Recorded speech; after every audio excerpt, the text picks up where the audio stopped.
Ranieri tries one!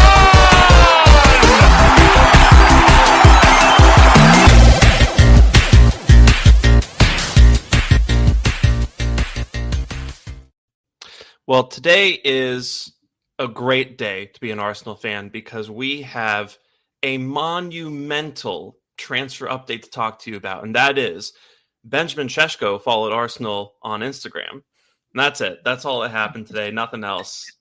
No, honestly, I'm so excited today to talk about all this stuff because Šeško did follow us on Instagram. That's not a joke, but Sammy Mockbell said on Latte Firm earlier today that he's the preferred plan. Thomas Partey is leaving. I consider that a plus. And then who else? Christian Norgaard was signed in like 6 hours today. I didn't think we could move that fast.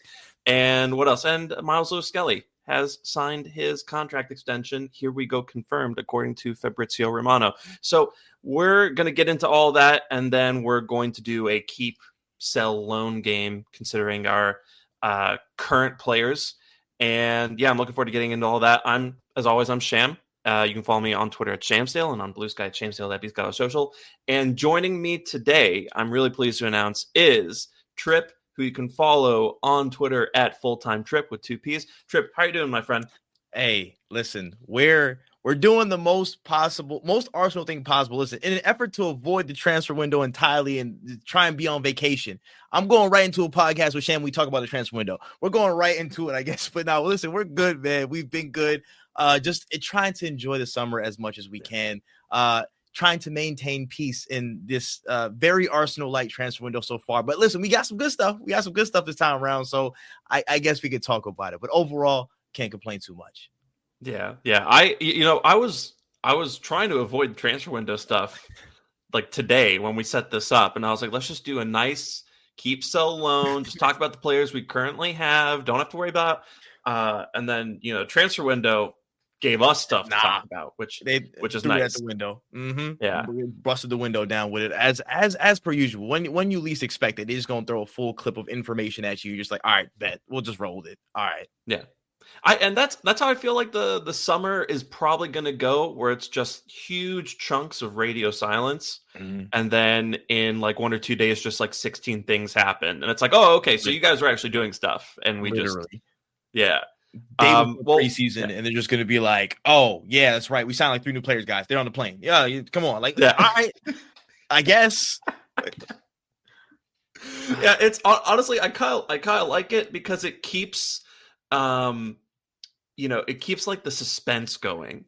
Because like I think one thing that has really died in terms of our experience of transfer windows has been just like the surprise and the suspense of it all, right? And now it's just constant like non-updates, just big nothing burgers from journalists who are trying to get clicks. And like I don't really say that with malice. I know that's the game these days, but like guys are just coming out every day being like, major breaking, there is no development on Šeško and Gyökeres, and then it's just people flipping out because I know I agree. It's the name of the game. I get it. You know what I'm saying? You guys got to get your money's worth. Y'all, journalists, you got to stay on. That's the name of the game. You guys have to stay with it. But for the consumer, for the average fan, it hurts when you get in live like Love Island updates every single day talking about, hey man, listen, this person might have gotten a new relationship. They had a side conversation. They were talking. They got a new connection. We're admiring them from a distance. We got to figure out who we're voting off the island and pursuing after this. Who's going into Casa Amor? We got all these different things. And I'm just like, bro, I just want to know who got signed and when can I see them next to win the dog? Those are the only things that I need to know. The only 2 pieces of information that I need to roll with as an Arsenal fan. So it's just a lot of information flying. So you just got to try your best to find peace in the storm, because this is when everything is just flying off the walls. Yeah. It's they call it silly season for a reason. And you and I were talking off air just about enjoying our vacations recently. And yeah, that's the kind of attitude that I'm trying to have about the rest of this window. But why don't we jump into today's developments before we do some keep, sell, loan? So we'll go chronologically. We'll start with the news all of us woke up to, which was Thomas Partey. I guess Thomas Partey. Yeah, we'll do Partey first. So the news appears to be that in conjunction with another thing that happened today, Thomas Partey looks set to leave the club, right? And there have been, kind of extended conversations about renewing his contract. And, he's one of the players who was omitted from the release list so that we could do that. And it looked set to happen for a while. And then kind of over the last few days, there's been noises about he's asking for too much money. Arsenal don't want to give it to him. Partey's considering his options, and Arsenal are also kind of looking into the market. So it looks like he's out. Yeah, I think Hand of Arsenal also kind of said as much. Mm-hmm. So where are you with this in terms of Partey leaving the club and us kind of moving forward without him? So, where one party ends, another party begins. And I need to go to the store and get like all my things together in terms of like my, confectionaries, my balloons and everything like that in the background and stuff. I got to get official for it. You know what I'm saying? Yeah. I will be I'm going to be calm about this. I have a time to be more excited later, but I will say this in terms of where we're going and in terms of assessing the enigma that is Partey. I think at some point, probably over the last 2 seasons specifically, it was the question of, is he more asset than liability, or is he more liability than asset? I think that's just been the huge thing of like, yeah, we know on his day, he can be a fantastic player, can run the midfield by himself, can be such a dynamic player in the sixth position, can do fantastic things. But how often have we seen that? How often and consistent have we seen that? Like that's always been the big thing for me of, people love to underrate it, but availability might be the best ability in senses, especially when you have a talent level that high. You show us the ceiling, you give us the stars, but then you're kind of grounded for the rest of the shit, like the trip. Like, okay, I thought we were up there. I thought we were over there with it. Why can't we get back there consistently? So it's always been that for me.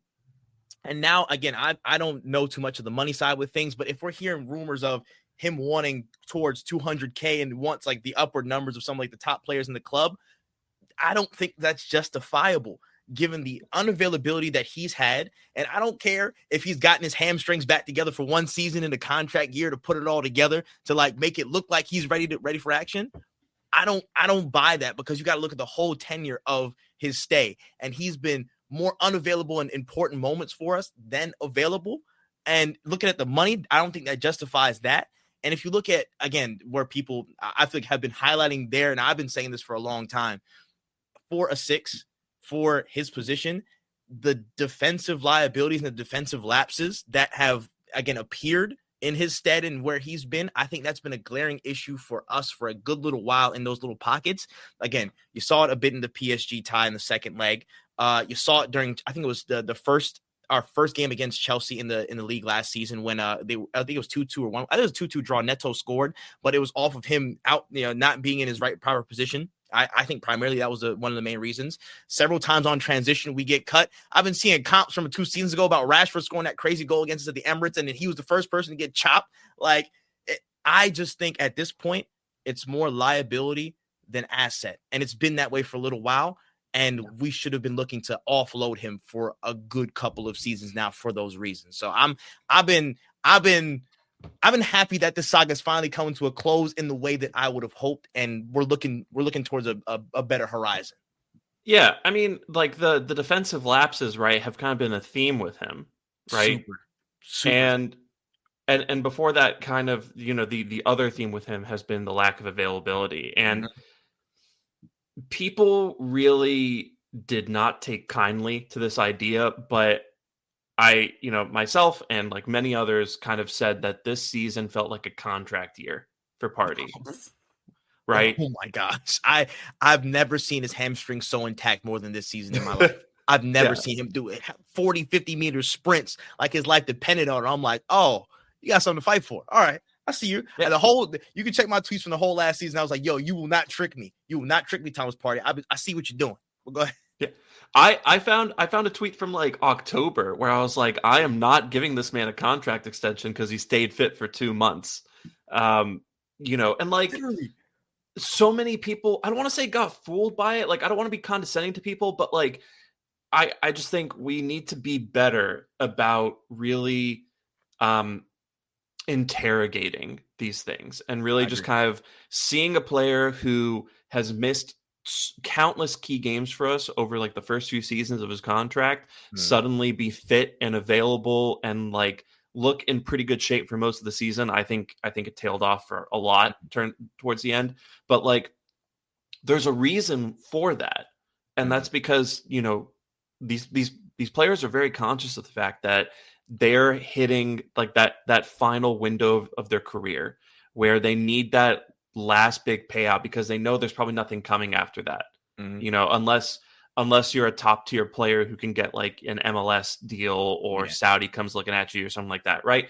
Like Partey knew that this was his last chance to make the big bucks, and he was already making a pretty substantial salary with us. For sure. So you know, there's that, and like I didn't let myself get fooled by that, and also just even over the course of the season, the defensive lapses where, you know, time and time again, this guy was jogging back behind counterattacks, and I don't think that's a laziness thing. I think that's that his body can't do it thing. Yeah, you know, and like there was I've harped on these for a while now, so I'll just one more time. There's him marking a patch of grass instead of stepping out to block Pedro Neto's shot, and that went in. We dropped points. And then there was him. I know he's playing right back, but he was marking Ollie Watkins for that set piece. Got burned. Gosh, that's core memory. Oh yeah, that just unlocked it. Trip. I lost it, man, when I saw that. Yeah. Because he tried to do that little like jump forward to catch him offside, but no one else was doing it. So there's that. There's him getting a yellow card when we were up 4-1 against Real Madrid for no reason.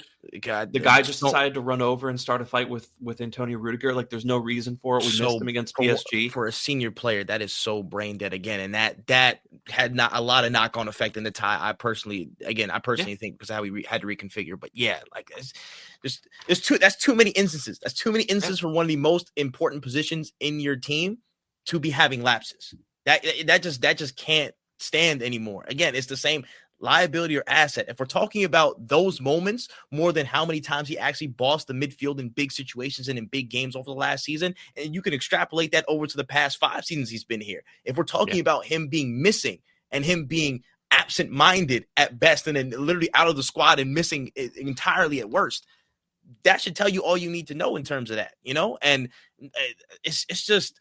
it is what it is, and I think we should have been gone from the situation a long time ago, you know, in my personal opinion. But I'm just glad that we're bringing this to a close now at this important juncture where we have opportunities to bring in people. We have a great midfielder coming in Zubimendi who can do a lot of great things for the midfield with energy, with zest, and can, again, rotate and come into positions. We have a moment to build on something for a little bit more sturdy, a little bit more, again, just a little bit more stable so that we can actually have an opportunity to rotate. Because I feel like that's also another thing people don't understand of like our depth. It would be great if people were available throughout the season, but like this is his first season actually being fully available. His first one, like really outside of his first season, this is his first season back where he's like, oh, I actually played through most of the games. Like it's great. But we need everybody to kind of be on that same accord so we can rotate, so we can be fresh and attack a season on all fronts like we want to.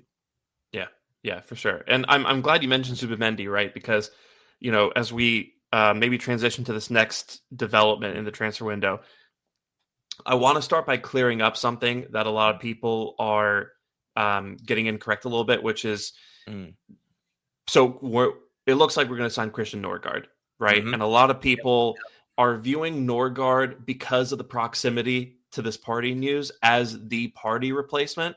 That's not correct. Right, like Zubimendi is the Partey replacement, and what happened was Partey was offered the opportunity to be the Jorginho replacement, and he didn't want to do it with the terms that we offered him. Right, so we decided to go out and get Christian Norgaard as the Jorginho replacement, not the Partey replacement. And so I just want to say that at the top, so you know any listeners or viewers who feel about it differently, you know, kind of understand where we're coming from here. So I agree. Yeah. The pecking order of it, you know, again, Zubimendi's coming in was that he's not coming in to ride no bench. I'm sorry. You see this level of activity. You see what he can do on the pitch. You see how well he can probably gel into the team, how many things of like thinking of you can put him in a pivot with him and Rice. You could put like an MLS into the mix. Like he's not coming to ride the bench. He's not doing that. So yeah, I agree with that pecking order. He's coming in to start, and whoever was left over are gonna be those rotational backups in different levels. And again, Norgaard's coming in for $11 million on like a minor contract, as we know. So it's not going to be that much money. He's going to come in to do a job. Again, it's like I think this is the same thing that happened with Marino. Like we bought Marino, and people were like, "Oh, so I guess he's supposed to start now. He did great in the Euros and da da da." And people jumped the gun instead of thinking, "Oh, maybe he's just a floor raiser. Like a floor raiser. Like he helps the bottom of our team, our foundation, our rotations, keeps us fresh, keeps us healthy, and has a good technical flooring to himself, rather than a roof raiser, a ceiling raiser, a crazy super talent that's going to start every game." Marino wasn't that, in my opinion. I don't think he was that. He was somebody to fill out the ranks with some quality and consistency, and I think that's what Christian Norgaard is as well. So I thought it was similar in that way. Yeah, and I think it's a really savvy move, right? Because you're bringing in a guy. I know people wanted Lucien Agume, right? And it sounds like we're still interested. That might not be on the cards this summer, but like, I understand why we went for Norgaard, right? Because a lot of people have been making the Sambi Lakanga comparison, not in terms of like, not just like profile or anything, but like just because like we brought in this young midfielder from outside the league who apparently had a very high ceiling, and look how that turned out, So I think I like the idea of getting a guy who's very settled in the Premier League, has the experience, is in his prime, and is going to be fairly inexpensive as well.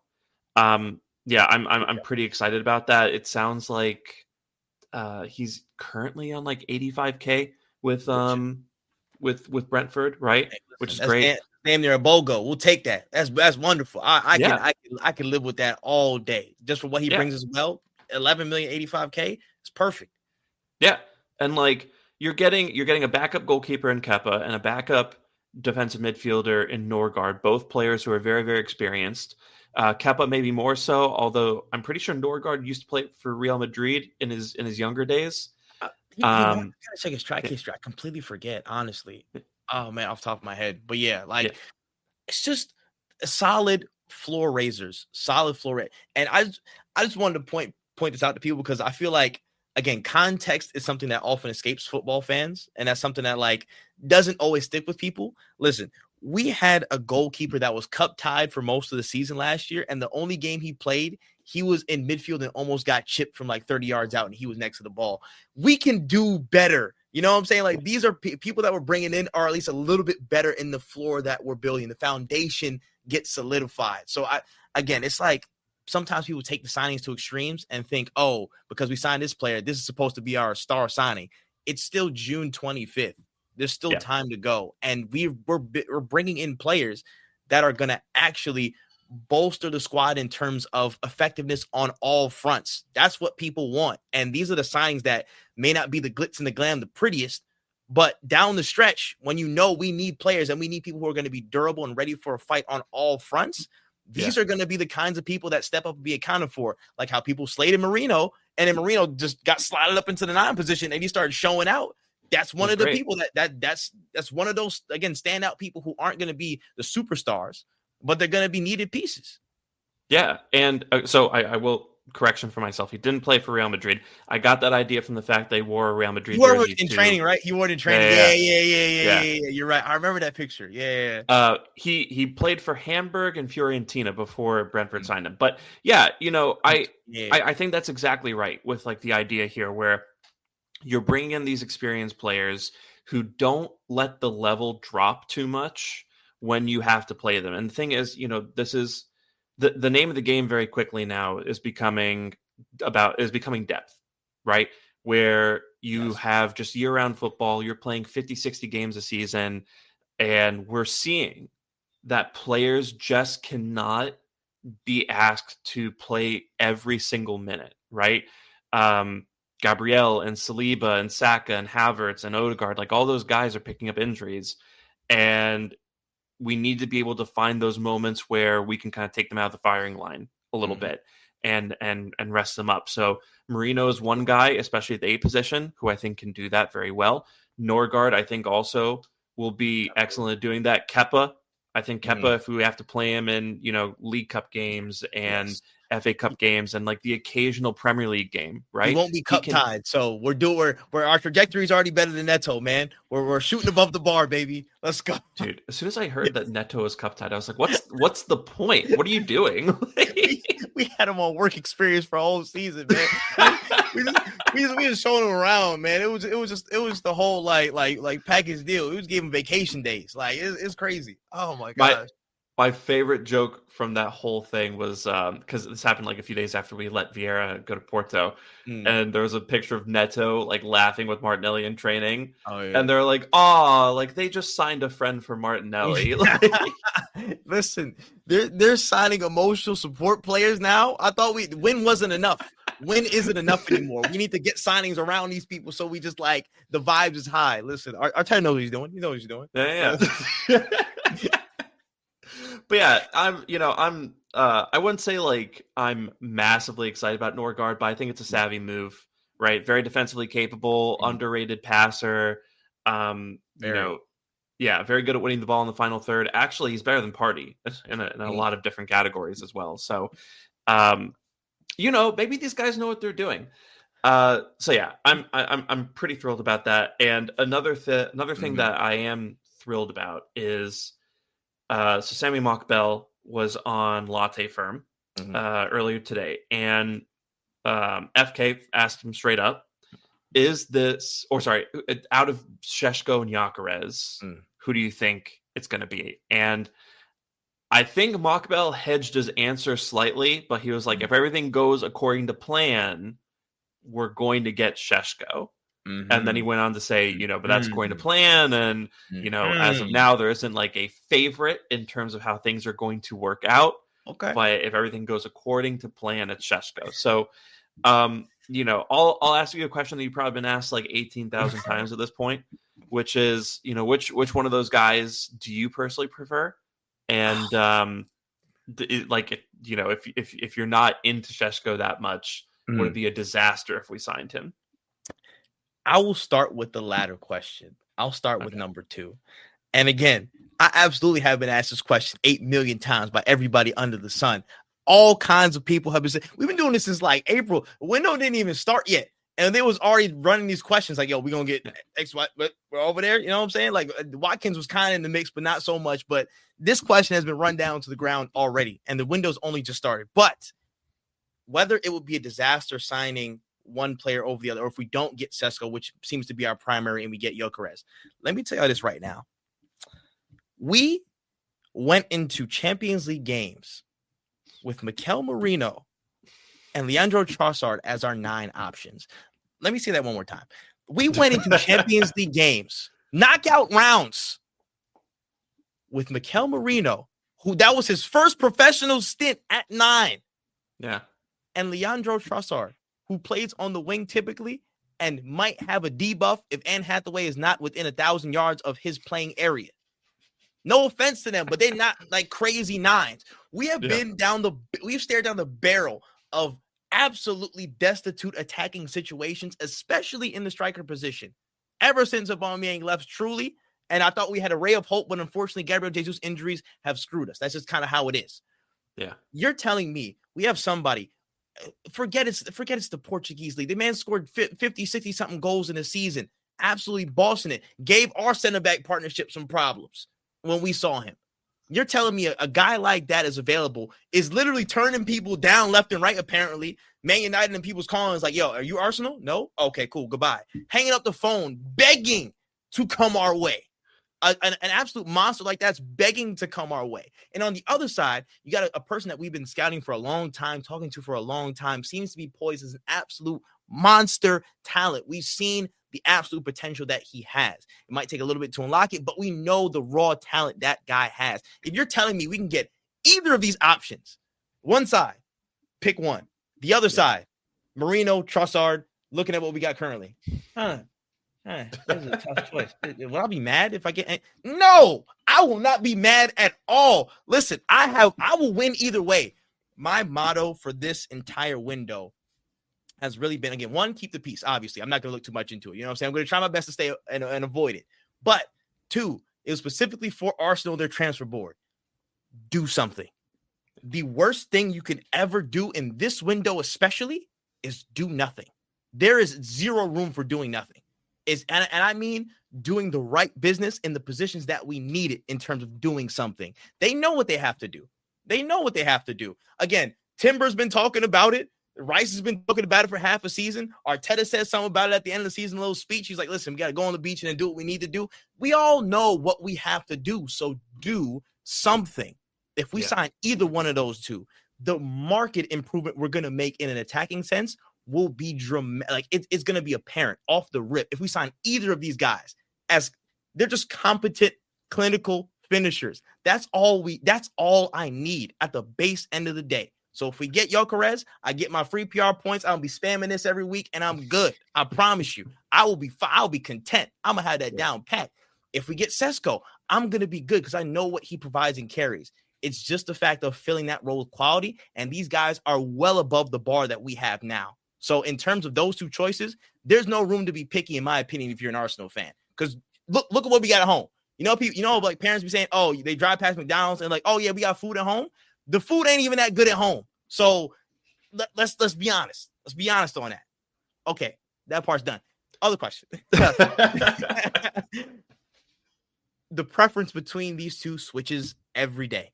I will be very honest. It switches almost very, very, very frequently. I think the readiness and just the prime, just instinctual, like you can just see the apparent quality of Gyökeres. Just the strength, what he's been able to do in the Portuguese league. Like I like his style, especially in the instance where you see how we win so many balls high in like the opponent's third of the pitch. And there's these moments where we're able to, again, turn to a quick attacking situation where it's 1-on-1 or 2v1. We had so many of these high turnovers that barely even converted to proper shots on target. So many instances. There were so many counterattacks and so many high turnover situations that turned to nothing, that his ability, you put that in there last season, he scores 5 to 10 goals or just off of those situations alone by himself. So his apparent quality, I would absolutely love. And then on the other side, you got Sesko, who just seems to be like just this. He's got this magic about him. He's a 6'5" aerial monster that also has crazy tech, you know what I'm saying, ball striking capability, all these things that's still kind of moldable. It's such a conundrum for me because, one, I don't care. Get me somebody who isn't the people that we have now. But it's also a thing of like, do we want to opt for somebody who can who's, I guess, primed to hit the ground running right now at his age and at his like level of experience? Or do you want to get somebody who's a more kind of a raw talent, but may have that higher ceiling that could turn into a superstar that, before our very eyes? For right now, I'm 52-48, Benjamin Šeško. That's where I'm at. It may change tomorrow. It may change by next week. But as it stands, I still think that the ability that Šeško has is something that I would love to see. I think he is somebody who can mesh well and also grow well in terms of the interplay, in terms of, again, the tidiness, some of the technical ability that he can, again, grow into and build on top of. And sometimes I feel like Leipzig themselves don't even use him to his best abilities. So I'd be interested to see how he fits into our system. And just with his raw capabilities alone, I feel like he could make a killing. Some of the things that, like, again, we could supply for him, I think would be insane to see. So that's the leading thought in my head right now. We'll see what happens by the end of the week. Yeah, so I'm also in the Šeško camp right now. I will say I'm probably a little lower on Gyökeres than you are. Okay, but I will say this, right? I do have concerns about the level of the Portuguese league and kind of and the lack of the headed goals. However, I don't think Gyökeres is a guaranteed flop. I just think we'd have to change how we play, right? So we would have to get better at counterattacking. And, the Premier League already is becoming a more counterattacking driven league. Yes. A lot more transitions in that league than there used to be. Very. So I think he'd feed very well off that. And we'd also probably have to play like Havertz or Marino as like a box crashing 8 alongside of him to make up for kind of that lack of aerial prominence, which, I think you could do. But even on top of that, we create so many chances, and especially if you went and signed a guy like Rodrigo, like we create so many chances that the guy is going to score. It's just that I think we might be looking at more of an Aubameyang style center forward than maybe kind of a guy who links up play and gets involved as well. So I like Šeško way more because this is a guy who comes in and fits in very well to how we play, but also has the ability to maybe become like one of the best center forwards in the world. But I do agree with your general point, which is bring either one of them. Either one of them is an improvement over what we have now, right? And I can't take another year of watching us fumble really straightforward counterattacks, of watching us fluff our lines when we have an opportunity to shoot, or just not shooting. But the number of times that like we had the ball in like really good shooting chances and we didn't pull the trigger, and I just sat there just like, what is wrong with you? Oh my gosh. Just so many times. So many. If we just learn how to kick, like the scouting reports on all these players to just say kick ball hard. Like literally, all of them should just say kick ball hard.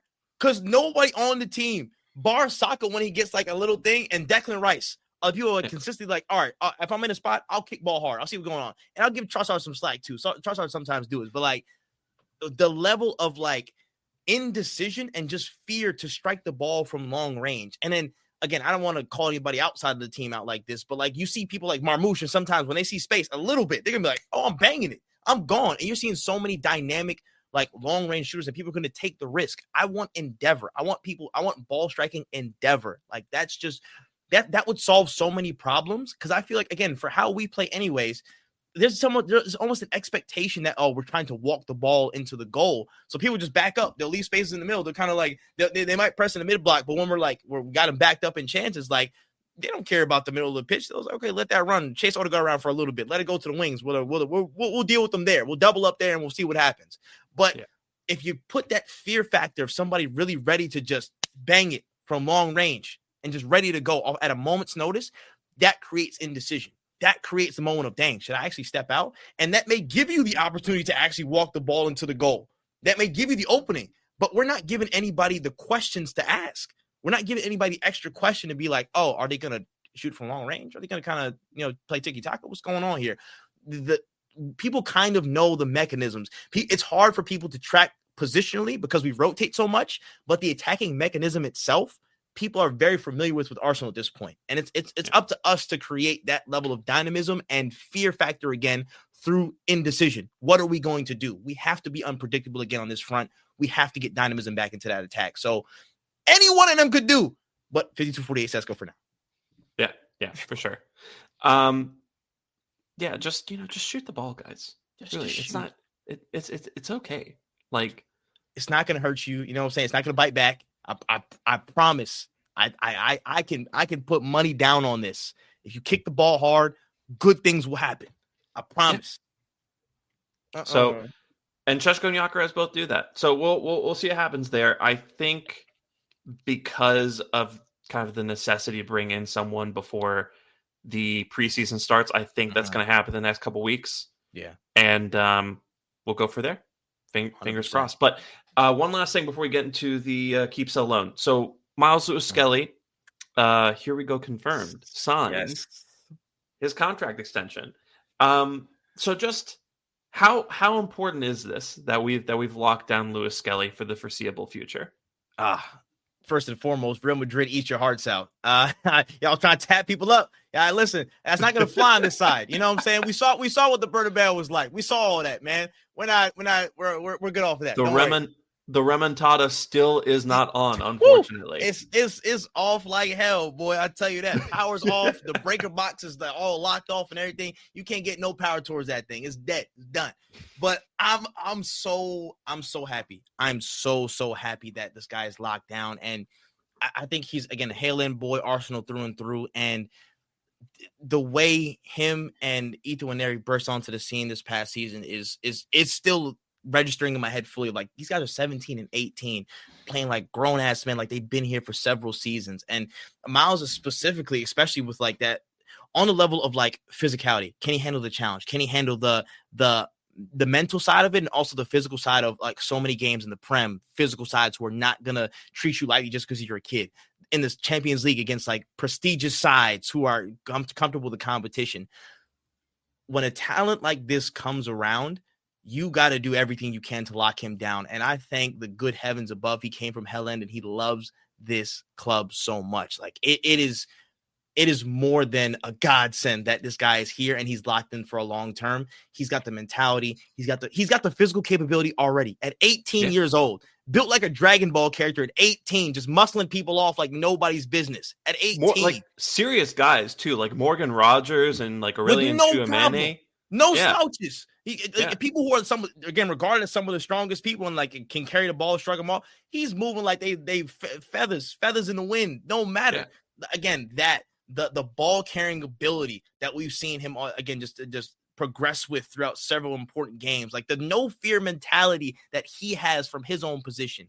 And I'm just ecstatic that we have that. And again, I think this plays well into where we're at right now, because look how the midfield's constructed right now. You know, we got Zubimendi coming in, and then we have all the other sort of people who might play 6 and 8 and stuff like that. Miles will have his games at left back and stuff and inverting in and doing what he does. But I think if we do not sign another younger prospect midfielder, he will have time on the ball in the midfield. He will have chances in the 6. People can quote me on this. I think if we do not sign any other midfielder past Norgaard and Zubimendi, he will have games where he starts at the 6 and he will play from those moments, and he will have time to shine in the midfield. I think it bodes well for him to get more time in that position, because I think everybody sees that he has the capabilities to end up in midfield from a starting position in and of itself. I think looking at the left back position anyways, don't want to get off that topic too much, but there might be room for an overlapping fullback, a swashbuckling fullback rather. So we could possibly add that to the ranks and slowly integrate him into the midfield longer term. I think there's room for him to be seen, whereas a lot of people might want him to be seen in that 6th position this season. So he has that room. He has the world is his oyster. I think people need to just slow down. He's 18, as great as he is, and he just stepped on the scene. He has so far to go. He has so many levels to improve to. He has so many positions to own. He has so many moments to make. As if he already didn't make enough already. He's made a good amount this so far. He has so much potential, and I think Arteta sees that, and I think how the squad's constructed gives him some room to not only keep doing what he does from left back, but also have some opportunity to kind of go purely into midfield and influence things from there as he grows and goes along, gets stronger, gets more stamina to be in that position and dictate play. Listen, this kid's one of the best talents in the world. He's one of the best young talents in the world, bar none. Like no question, one of the best defensive talents in the world in terms of like under 18s. I think he's probably top 1, top 2. I gotta sprinkle some names off me, like maybe a Mascara or something. I think 21, but whatever. I think he is absolutely destined for great things. I think he's a world-class player in the making, and I'm just glad he's locked down with us. And that's it's $100 million we ain't got to worry about, man. We got it at home. Yep. We got it at home. Yep. And right, like I think it's awesome to see Hale End producing this level of talent, like almost consistently now. Like Saka, that's a £150 million player, right? Okay. Waneri, I think. Waneri currently, like I'd ask for 60, 70, quite honestly, right? Yeah, but I think Waneri is going to hit 9 digits in terms of his value one day. Miles Skelly, I think, is already there. If Max Dowman is anything like people are saying he is, then like that's another guy who's just going to be like, a Galactico level talent, right? Yeah. So that's, we're talking like that could be almost $500 million that Hale End will save us in the long run, which I think is insane. That's such a good point that you made about kind of the 6th position and kind of, what we could do there, right? Because that's kind of another thing to consider. I know people really latched on to the Agume thing, right? Mm-hmm. And like, that's kind of another thing to consider, which is maybe we have that guy at home already. And, that's why we brought in Norgaard. Zubimendi, I think, is 25, 26, right? So it gives Lewis Skelly a bit of time to maybe adjust to that role. Zubimendi also, I think, can function as an 8. And, in previous episode, we had George on, who basically said as much from the Cannon Pod. And, in addition to that, right, we have Calafiori, who can play left back. It sounds like we're really interested in Joel Heto, who can also play left back. That will be yeah. And perfect. And both those guys can overlap too. Lewis Skelly isn't much of an overlapper, but Calafiori definitely can. Heto, I think, can as well. Absolutely. So I think that gives you the base to allow you to transition Lewis Skelly into midfield, whether that's at 6 or at 8, because I think he can do either one of those jobs. So, I just think there's, like you said, the world's his oyster. He can be whatever he wants, basically. Yeah. Such a talented player. And another thing, right, in addition to his talent, is his resilience, because the amount of shit that he went through from the media this year, no one period should be subject to that, but like no 18-year-old especially, right, should ever have to go through that. And he came out on the other side smiling.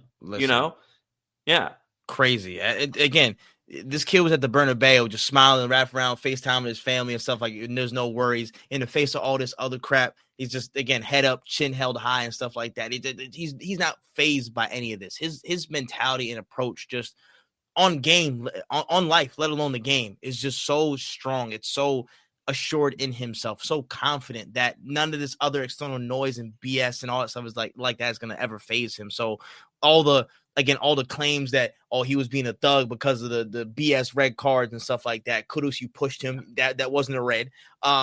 Like all that other stuff in the league, all these other claims that, he's this, that, and the third, calling him out of his name. None of that stuff ever bothered him. None of that stuff ever bothered him. Huge credit to him and his mentality. Huge credit to the support system around him at the club, his family as well.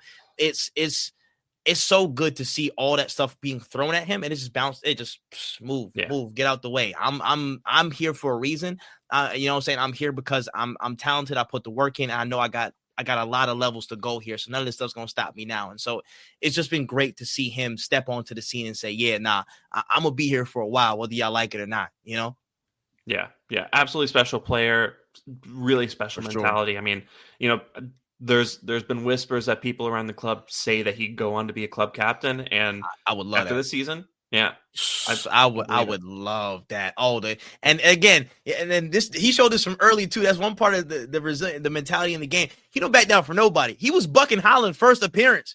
Jumped onto the scene, he was bucking Holland like, what are you talking about, bro? What do you mean? On a reverse fixture, came back with he's war ready. He's war ready at 18, man. Enders Game FC. He is ready, like child running into the battle. He's ready to go, man. No Hunger Games. Like he is absolutely he's a warrior, man. He's a warrior. I'm glad he's in our side when stuff goes down any day of the week. Yeah, and that's a mentality, that's a personality that can win you trophies. They're not scared of anybody. 100%. So, absolutely special player. Glad we're holding on to him. Speaking of holding on to, we are finally going to get to the keep, sell, loan and talk about who we want to hold on to and who we don't. So, this is the second time I'm doing this on the pod. Share screen. Let's go. Okay, now you're supposed to tell me. There it is. Takes a second. Okay. And there we go. All right. There we go. So, all right. We're doing basically a tier maker list. I felt like that was just easier. So, tell you what, before we jump into this, why don't we just calibrate real quick? And there's a few players on here that I think should be easy. Yeah. And I'm just going to pick them. You tell me what you think. So, number 1, William Saliba. You better keep that. Listen, hey, if anybody says anything else, hey, man, we should be tried at the Hague. We're going to put you in jail, brother. But yeah. Number 2, Gabriel. Double keep. Double. I might take a pilgrimage to Brazil myself to show my thanks, man. Keep. Declan Rice. Double keep. I just ate some rice today. You know what I'm saying? I paid respects just earlier. Easy. Keep. There he is. Starboy himself, Bukayo Saka. keep, and I might find some extra soccer sauce from Nando's and stuff like that. I know they just discontinued it. I'm gonna find some extra ones. Don't worry, I'm gonna get it right. Dude, I never did they ever get that to the States? Because I was waiting for that and I couldn't find it. I don't think they got it to the States. I was over there. I was over there around the time it was still running, so I was like, all right, let me just try a little bit. It was good too. That was so disappointing that I think they would have sold boatloads. They would have crazy. Listen, that they don't realize the power that they got over on this side. We gotta keep showing them, man. Like, listen, you got a base here. You got a customer base. Yeah, it's funny because I remember I got to do a thing with I was in the what's it called? Guess That Gooner episode last summer. Yeah, and I remember I was talking to one of the guys like kind of before we shot, and he was like, yeah, like the first time we came over here, like we were really surprised with like just like the, you know, like we knew that we had a following, like, you know, we knew that there were a lot of like American Arsenal fans, but just like the actual like level of it was surprising. Oh, and I was no, like, yeah, man. It's deep. They don't understand. I feel like, again, the first time I saw him here in the States was that 2022 preseason. And everybody was deep. Oh my goodness. Like, it was waves and waves of people. I'm like, I feel like they got it from that run in of like, oh yeah, nah, they're rabid. They're serious. Like this is a lot of Arsenal territory around the States. There's no question about that. Yeah, for sure. Okay. We just talked about him. Miles Skelly is an auto keep anyways, man. It's an auto keep. Beautiful. Okay, there's probably a few others in here that are also auto keeps, but we'll just start going down the list now from from kind of like back to front. So, David Raya. Listen, back-to-back Golden Glove. Like, what more do you want from him? Again, sometimes one of the unsung heroes. You know, I'll be very honest. I love him, but I don't know why people are asking for older keepers when we have this guy in goal. Again, if he was like 3 inches taller, he'd be the greatest goalkeeper of all time. But right now, he's still world class. It is what it is. Ultra keep. Fantastic player. Yeah, you know, I think it makes me think of the Joan Garcia situation, right? Yeah. Where people were really upset that we didn't sign him, and like to an extent, I understand that because like Garcia's going to go on to be an amazing keeper, one of the best in the world, right? For sure. But we already kind of saw what happened when you brought in Raya to compete with Ramsdale, and there was just that little period of instability, right? Yes. And Ramsdale didn't perform well. Raya, I think, struggled a little bit when he first came in because you have two guys who don't really know. They didn't have time to bet in. You know, it was just compete, swap, and we don't know what's going on until, you know, Arteta steadies ship. He's like, all right, listen, Raya, you're playing, go. And then he figured it out. But also with goalkeepers especially, I feel like there needs to be that sense of like, okay, I'm the number one. Yeah. And like I'm the guy who's going to go in. Otherwise, like because it's such like more than the other positions, I think it's such a mental and emotional based position. Super. So if you have that bit of doubt where it's like, oh well, I don't know where I am and like in the pecking order, I think that really does. It might seep into your play where you might make mistakes or be a bit too overcautious and stuff, and jump into that. I can put hand to heart and put scouts on her and say, like, when the rotation thing was happening, I was like, oh well, let's see what happens, let's see what plays out. You know, maybe the best person to win and somebody will just be supporting and stuff like that. I didn't know how much of an effect it would have, and looking at it play out, like again from the seasons when it started, I'm like, dang, yeah, now we probably should have just stuck with one and like left the other to go somewhere else because like you said, it can have such a huge effect on the mental for keepers. Continuity is big. Yeah. So, so you know, I'm happy to let Garcia go to another club. Obviously, like it's gonna suck seeing him become great there, but like, yeah, Raya's just so good. I don't want to unsettle that guy, and you know, I'm glad we're bringing in Kepa. I think that makes a lot more sense. Yeah, 100%. Cheap deal, cheap buy, no problem. And listen, more funds for the other players that we need to get. Good, you know what I'm saying? Let's think positively, y'all. Because if we spent that money on a goalkeeper, people would have yelled at us for not spending that money on forward. So listen, if you're damned, you do. You're damned, you don't. This is that type of situation. We just got to put an objectivity to it. Yep, exactly.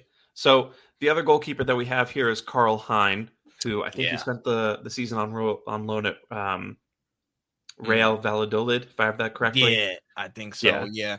I think it's best alone again. I still haven't seen the best of him. He's had some bad shows for us. He's had some good moments for us in his little small stints that we've seen him. Probably do for another loan, especially with Kepa coming in. Just makes sense to give him some time. And let's see what happens with him. We got Jack Porter in the ranks. We have a couple other young keepers who seem to be promising that we brought into the academy. So this could be a moment where we just adjudicate, give him some more time on the ball and see what happens elsewhere, and then bring him back and see what's going on. Yeah, I gotta tell you, I'm not particularly like emotionally invested in Karl Hein. Yeah, not as much. Yeah, just like it looks to me like he doesn't really have a future at the club, which is fine. Mm-hmm. But yeah, I think if an offer comes in, I think I'm about the same situation as you, where like an offer comes in, obviously take it. Yeah. But if nothing does come in, like I think it's just best to let him go play football somewhere else, and then we'll deal with it next summer. Yeah, we'll see what happens. One thing about loan deals, we got to get better at them and get more active in how we send players out, because I feel like that's a part of our game where we've been just not very good in being effective in handling certain players, or more reactive than proactive in certain situations. But that's just something to cross the bridge when we get to it, I guess. Yeah. Next up, we got Ben White. Absolute keep, man. My warrior, man. One of the guys, Benny Blanco, man. This guy, listen, this is one of the things that we all got to talk about. Once the rotation is solid, you'll see the best form of all these players come back to life. You saw Timber damn near worked his ass to the bone last season. That was Ben White the season before, and people might have lost their long-term memories and forgot how good this guy actually is. But once he's healthy and 100%, and we have our players back in full rotation to give rest and reprieve to everybody and get more time on the ball across all comps, you'll see the best of him come back. I'm glad he got some game time towards the end of last season. There's absolutely no reason why he should be on loan or sold at this point. He's an absolute warrior. Again, more of an attacking threat than people may realize, and he's going to fight tooth and nail for the badge to the end of his days. So you know what? We got to keep him. Got to keep him. Yeah. No, I love Ben White so much. Love him. Love him. Just such a shit house. Such a really determined player. Like really gritty. Plays through injury. And like you said, like he's our, out of the two fullbacks, right? Or out of the two right backs, he's the better one going forward, I think, just because he's just a little bit more slick on the overlap, more willing to do that. I think he's better, like a better creator, especially with his crossing. But also the thing I really love about White is that every once in a while he is willing to just kind of dribble a defender or two and take a shot. Yeah. And again, at moments he'll show some endeavor and just pull something out the bag a little bit. And I like it. I like it. And that's what we need. And it's ironic that sometimes our fullbacks are the ones with the most like creative endeavor and pull something out the bag rather than the rest of our team. But it is what it is. But he's one of those people who's like, if something's on, he'll have a pop, and who knows what'll come from it. Yeah. And, I think as we kind of deal with like mid blocks and low blocks next season, when we have to get better at being flat track bullies, I think White is going to come in handy a lot. And that's the guy who's, And so, I'm looking forward to him being, 100% healthy after kind of having this preseason and this summer to rest up. And he'll be great. And the other right back, Urian Timber. Listen, man, made sure every time I read them verses he posts, man, we make sure we locked in every time he on the pitch, bro.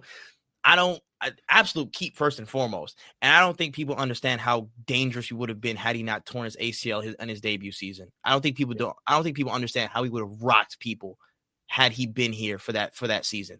I don't think people really like fully grasp it, but I think somebody said it might have been another video or something like that out there where it's like, yo, what one player out there would you have 11 of if you could? Urian Timber, I would have 11 of him on the pitch. Like he in all phases, he can do all. In all phases, I've seen him so technically comfortable, so staunch of a defender. Again, if he needs to again dribble and do a little movement, he can. If he needs to be do something in the box, fight for something in the box for a header or something like that, and in an offensive sense, he will. just one of those threats across the pitch that you're like, yo, wherever he's at, it's probably comfortable. If he's like in the left wing, I'm not worried because I'm like, man, he'll get out of that. He good. He know what he's doing. He know where he's at. I have complete trust in him as a player. And again, I think when everybody's fit and 100%, he's probably one of the best 1v1 defenders in the side. Top 5, top 3, definitely. I think, in my opinion, one of the best 1v1 defenders is probably, again, like him, Saliba, Gabriel, Tomiyasu, probably off the top of my head, is the best 1v1 defenders. He has a shout, especially off last season, how many wingers he's got in his back pocket still. He's got a shout to be that. So keep 100%. Yeah. I agree completely. Like, one of the best lockdown defenders that we've seen. Definitely one of the best in the world right now, I think. I mean, this guy shut down Vinny Jr. in 2 consecutive games. I mean, Vinny, I know Vinny Jr. scored a goal at the Bernabeu, but like we handed that. That ain't count. So Saliba was sad. He wanted to give everybody a little consolation, man. You know they needed something. They needed some pick me up. He was like, all right, y'all can have that one. Yeah. So I love Timber as like a big game right back. You know what I mean? Absolutely. Because White definitely is excellent, but he does get run sometimes when he's up against like this high level attacking talent. So just to have both those guys and like how they balance each other out and like the different ways you can use them, I think that's so exciting for the future. Oh, it's gonna be great. It's gonna be great depth. Who knew? What a concept, man! What a concept. Oh man, who would have thought? Next guy up is one Ricardo Calafiori. Ricky Calafiori, absolute keep. There's no question about that. Another person where I think people don't understand I don't think they understand what kind of talent we have on our hands fully. Again, I think people are trying to conflate his actual level with the unluck he's had with his injuries. And I think that's something that people need to decouple in their minds absolutely quickly, because that is not how life goes. That is not how things work.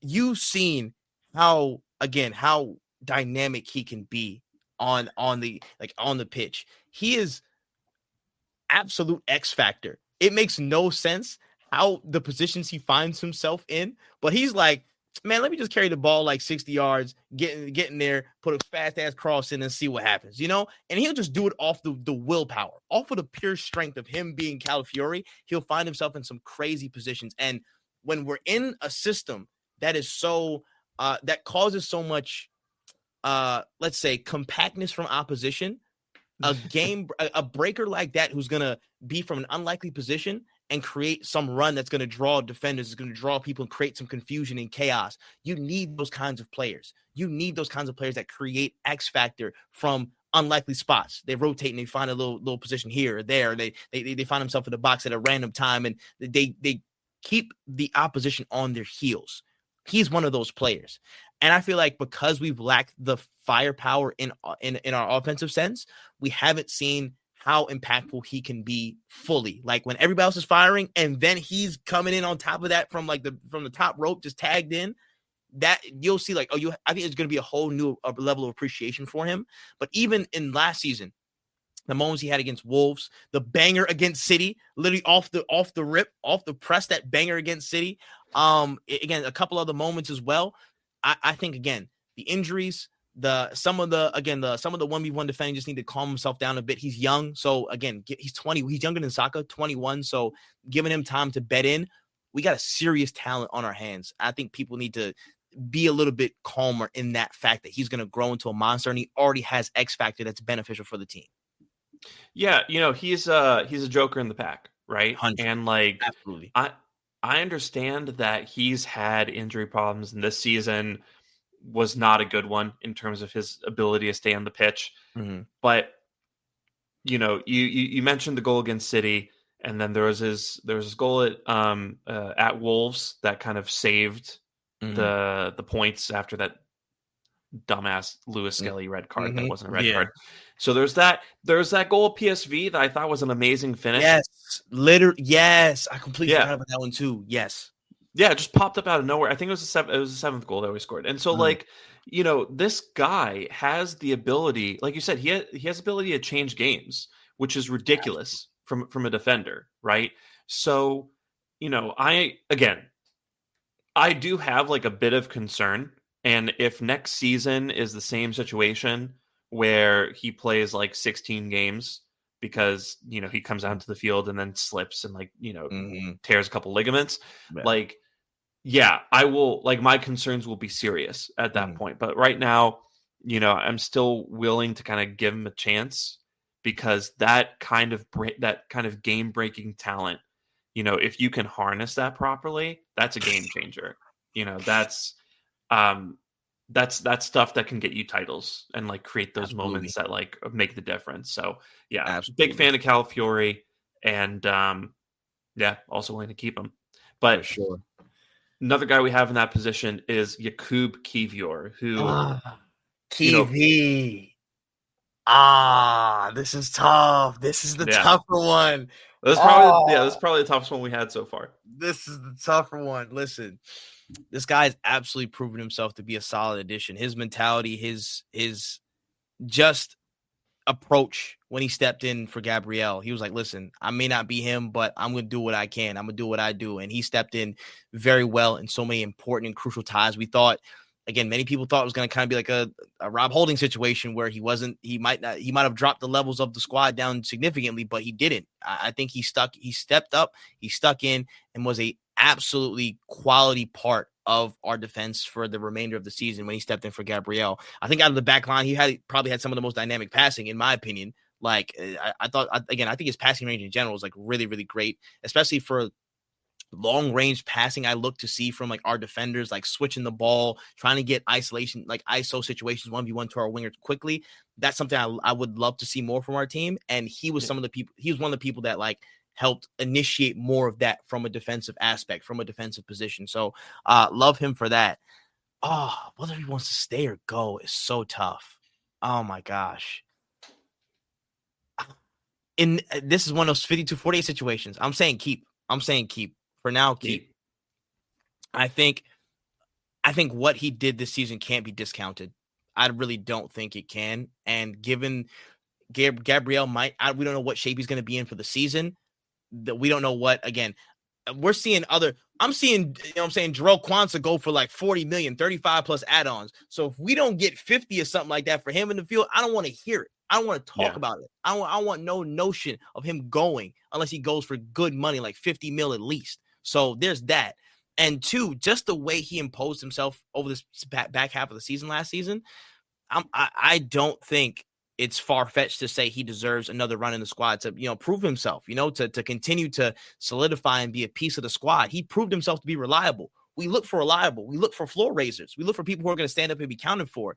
And for people with short-term memory loss and stuff like that, they may forget what he did, but I'm not going to forget what he did. And I think in these moments, again, we know he's not perfect. We know he has flaws, and we've seen that before. But when it came down to it, the team adjusted. They gelled to him, and he gelled to them and helped get us through and again, try and pick up as much as we could in that back half. Again, it didn't go our way, but I'm not going to discredit how he stepped in and did a shift and put in work. So I'm saying keep. I think for what we're doing across all comps, he'll be important. Yeah, for sure. I think because of, again, the heroics that he did to end the season, for me right now, he's a keep. However, if we did acquire someone else, like Jarrell Hato, right? Yeah, that changes the equation. Yeah, then it changes it, right? And I think Kivior probably becomes one of our more saleable assets, which is fine, right? I think he deserves to go somewhere where he'll play a lot of minutes. Absolutely. But right now, did a heck of a job. Showed that, I just think we've been unfair to him in the past and rated him based on very limited minutes.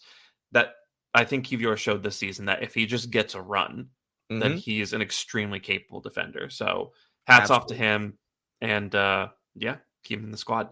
But next guy up, we've already talked about him a little bit. He's going in for sure, but just in case you missed the first part, sell pile, put that over there, boy. Put that to the bottom. That's our first one right there.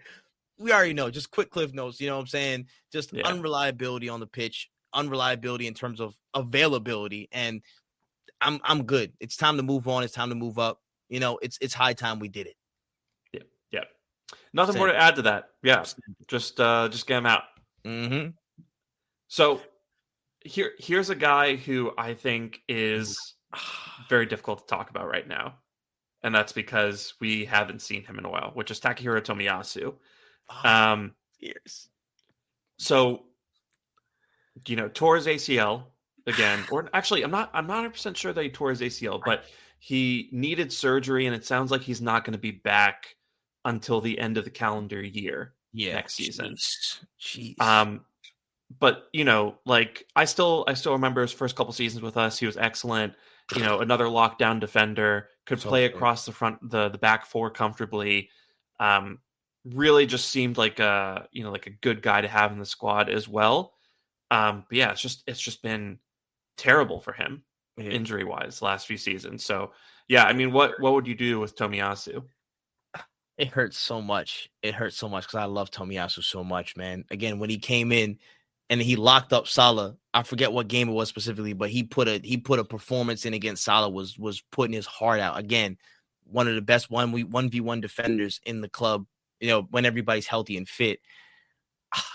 It's just the injuries are so debilitating for him, man. It's been so sad to see. Again, we saw him for like a millisecond. We saw him for like a 15-second YouTube commercial. You know what I'm saying? We pressed skip ad and he was gone. You know what I mean? It was that fast. It was that fast that we saw him this season. And then he got injured. I think he literally played 1 minute. Literally, and it was gone. I was like, I could have left, came back, and he could have just disappeared. I wouldn't even know he showed up and had an appearance. Like, it was that fast. But it's so tough. It's so tough. But I have to still stay consistent with my thought process on availability has to be a chief ability. And at this point, if he's able to get a run on and we can get something out of it, I'd say sell. And it hurts me so much. This one hurts so much for me. I hope in my heart of hearts that when he comes back in the calendar year, he's healthy and he can actually contribute and show that, hey, listen, I don't think I'll ever be a starting piece, but I think I can stay where I'm at and still contribute in a little bit and lighten the load of Ben White and Jurriën Timber and go along. But as it stands, I feel like it may be a situation where he gets a little bit of run out and then he kind of goes on to greener pastures somewhere else, and it hurts because I absolutely love this guy. Absolutely do. I think just him as a person, from what we've seen, is very just bright and sprightly as that. A character around the team looks, again, just feels good. As a player, he's so versatile. I think he's one of the people that epitomize what Arteta wants in a lot of the squad, is that versatility and that effort across any position that you find yourself in. And he was one of those kind of representations of that, so it's tough to see him down, tough to see him hurt, but I feel like where my mind sets is like 55-45. I'd probably say sell him when it's the time to. But I hope I'm wrong. I hope he's healthy and we can just forget this ever happened. Yeah, I think it's one of those things where maybe just the intensity of the league is too much for him. Yeah.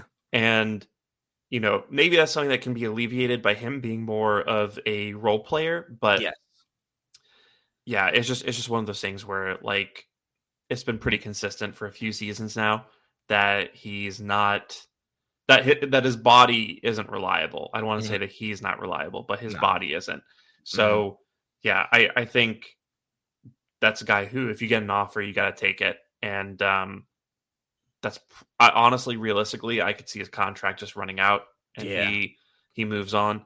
But note for anyone who's watching, and if you're listening, I recommend you watch it because we're doing a whole screen share thing. But just, when we say sell, that doesn't mean that like we're under some impression that we can just like sell players at like the tap of a button. This is more just to say this is a player that we probably should continue on without if we had the opportunity to do so. So probably should have clarified at the top, but now I'm clarifying it. Yeah, it's all good. We'll get the context later. It's all good. We'll catch on. Just trying to avoid those comments where it's just like, oh, well, like, best of luck selling Tomiyasu. It's like, no, I know. I understand that. But yes. We obviously know he is literally, his legs are paper mache right now. Will be difficult to do that in this market. Yes, we understand. Speaking of a guy whose legs also could be paper mache, and then maybe the guy after him also qualifies as well.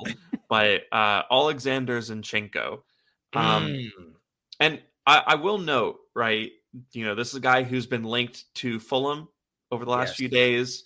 AC Milan, apparently, we're looking at him earlier in the summer. I'm not sure if he's still on their short list, but this is a guy who is drawing interest, and also had some interesting moments for us this season, I will say.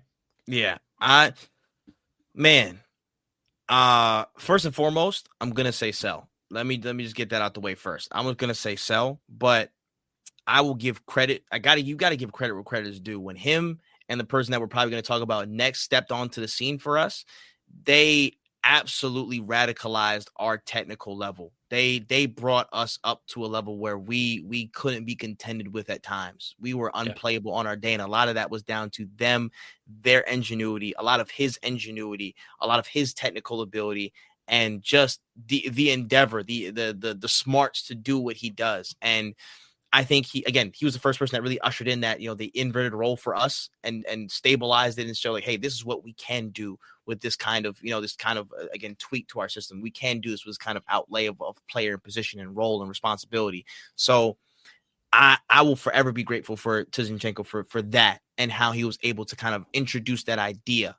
But I think now that we've gotten to this point where, one, his injuries have kind of, again, set him back continually. And the strength of the league in terms of how physical it's becoming even more. Again, like you said earlier, it's really becoming that transition-based pedal to the metal league where we're going back and forth again. And on the defensive side of things, he's kind of improved slightly, but that level's still not enough for what we need to be secure in his position, to be secure in the areas that he operates and populates in terms of being switched on and being defensively sound enough to ward away attacks that are coming our way.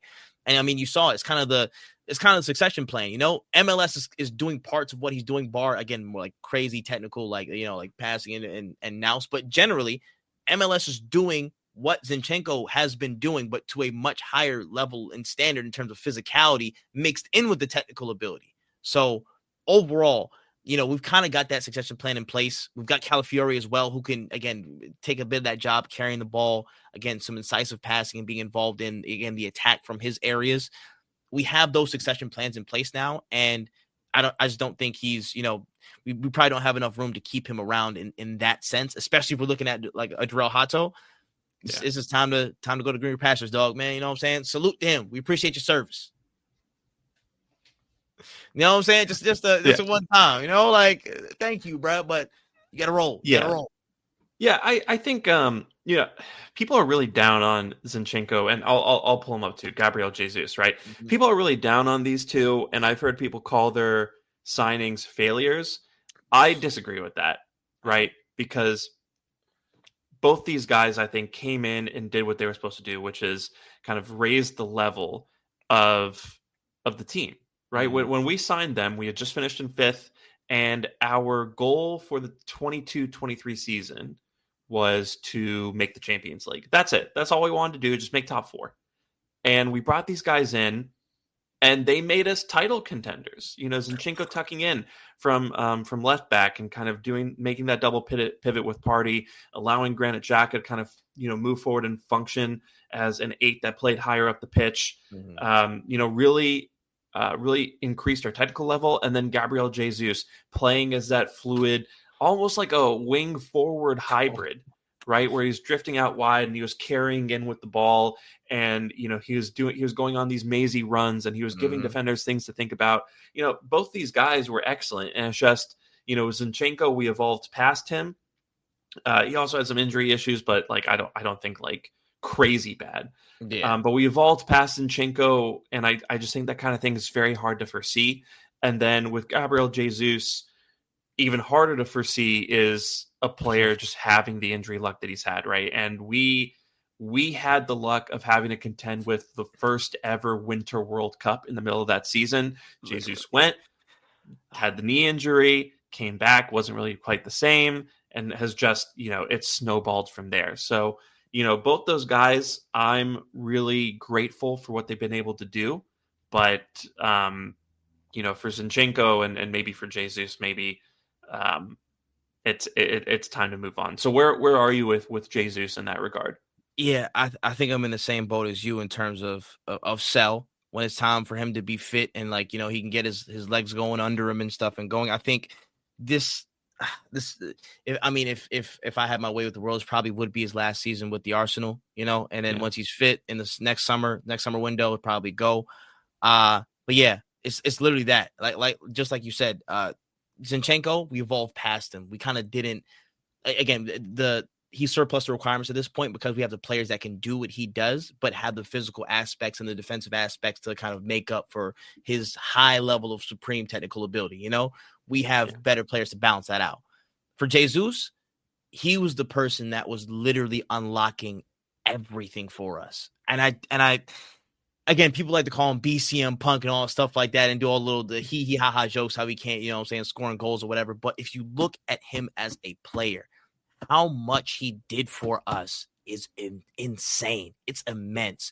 The way he transformed this team from an attacking perspective, emboldened other players around him to be so clinical and so, again, just on it. And just the gravity that he generated as a player in and of himself brought the team around him better. He's somebody who made everybody around him better when he was, again, on his day doing what he needed to do. And as soon as he was injured, you saw how that absence affected this team.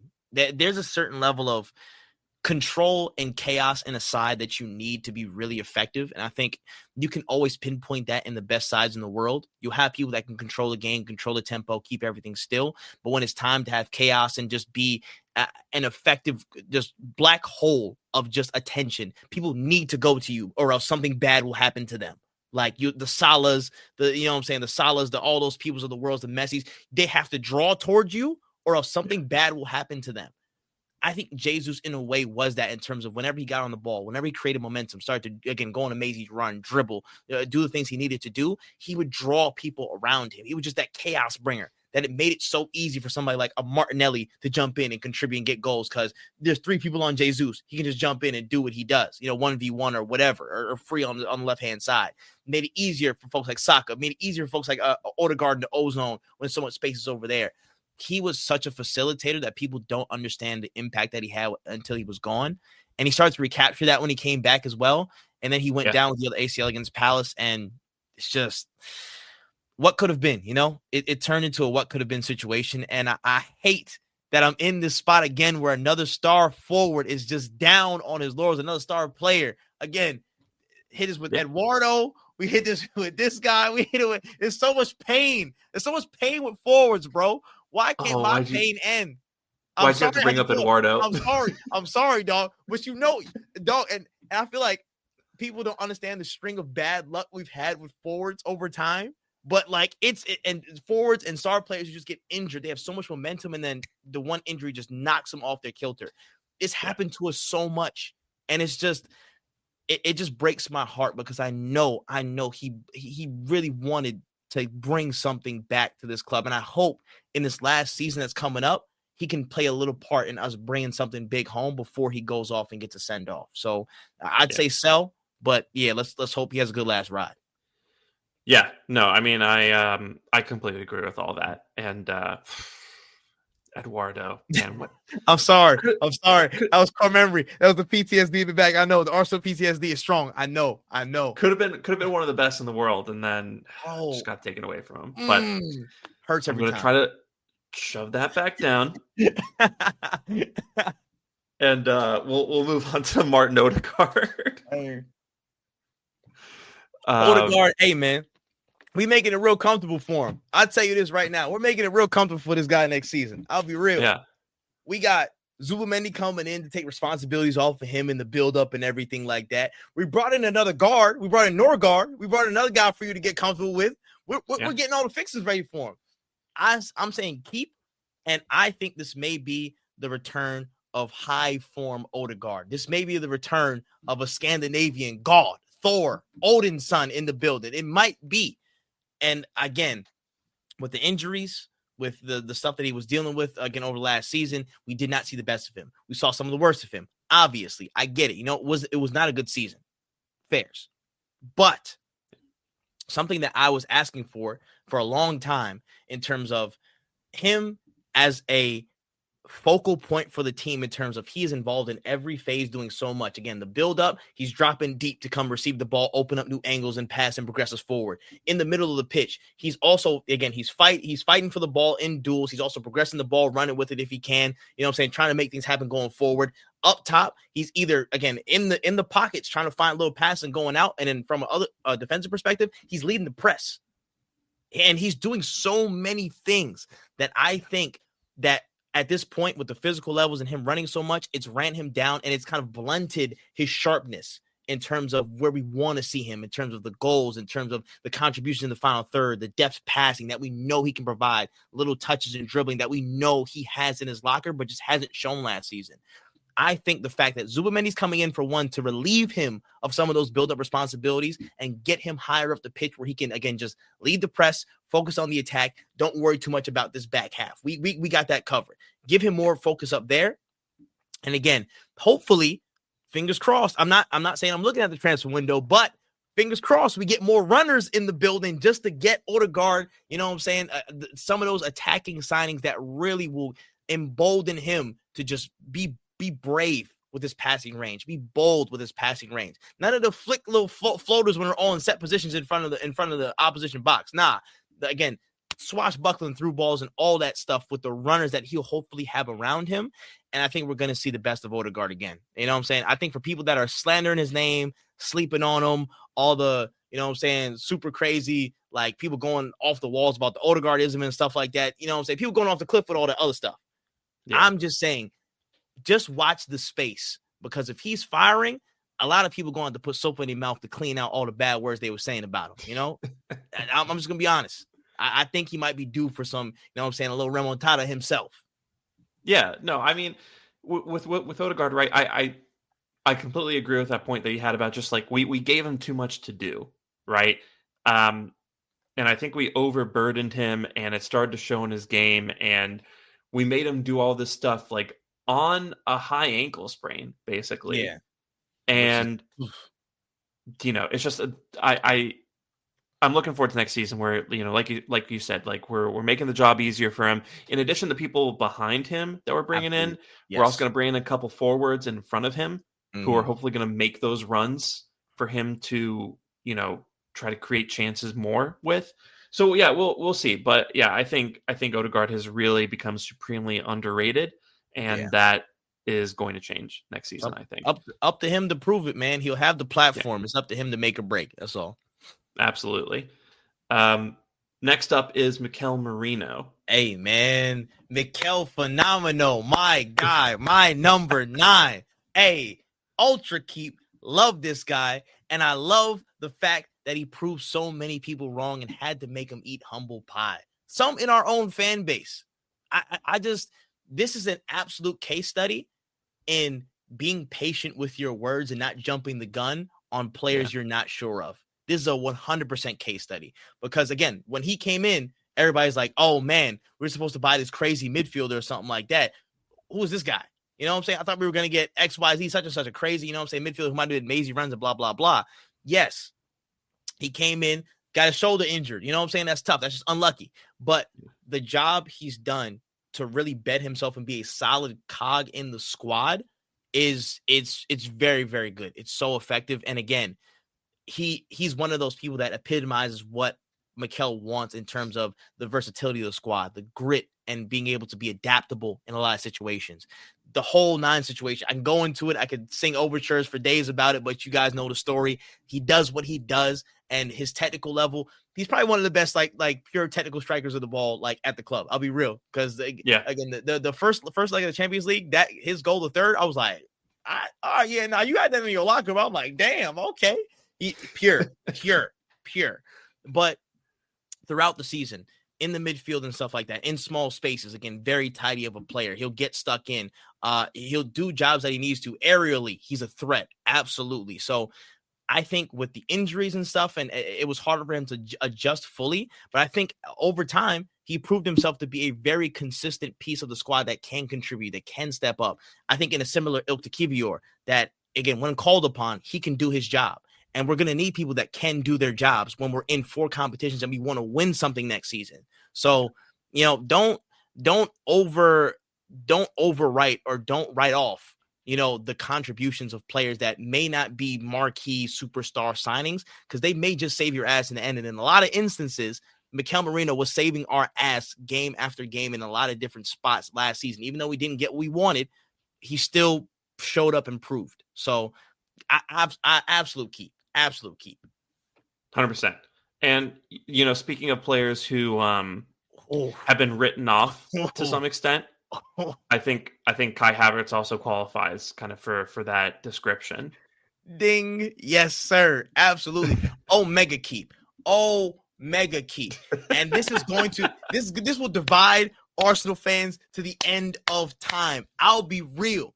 At first, I was like, ugh, ow. I don't know. This is kind of weird. Ew. I didn't see it. But he's one of those players that showed up and proved game after game. Again, the whole first part of the season, he was like, oh, dang, confidence, trying to figure it out. After that, a penalty at Bournemouth that he got gifted and stuff like that, it started to click into place.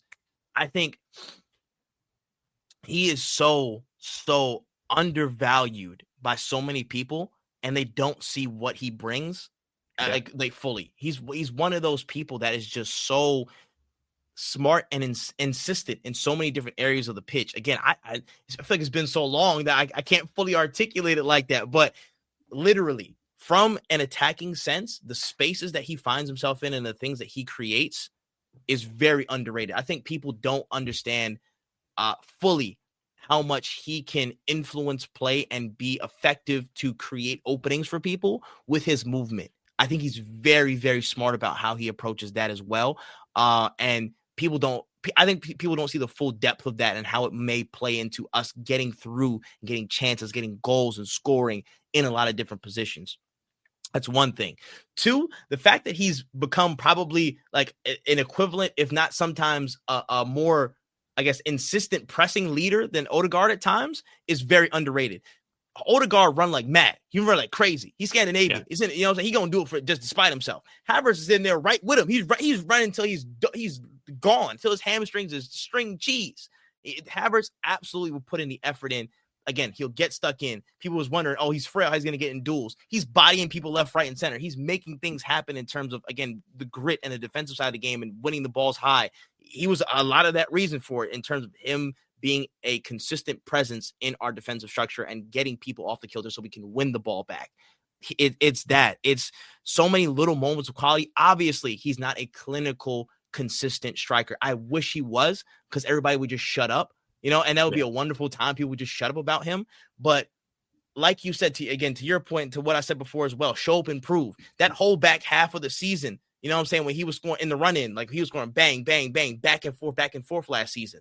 When he showed up and was a consistent piece of us getting close, people just wanted to avoid the conversation like nothing was happening. Like, oh, man, we're scoring. Good job, everybody. Good job. But what about Havertz? I saw y'all was talking crap about Havertz, though. What about him? You don't want to, say something positive?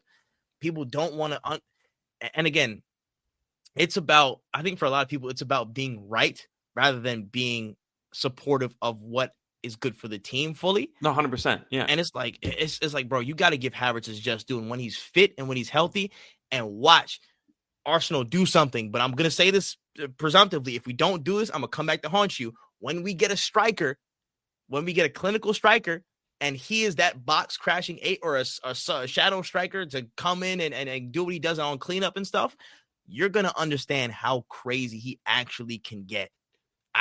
People still don't see it, and it's fine. It's for them to be proven wrong, and it's for other people to really see in value at the time. But you got to give credit to Havertz for stepping in and doing what he does, man.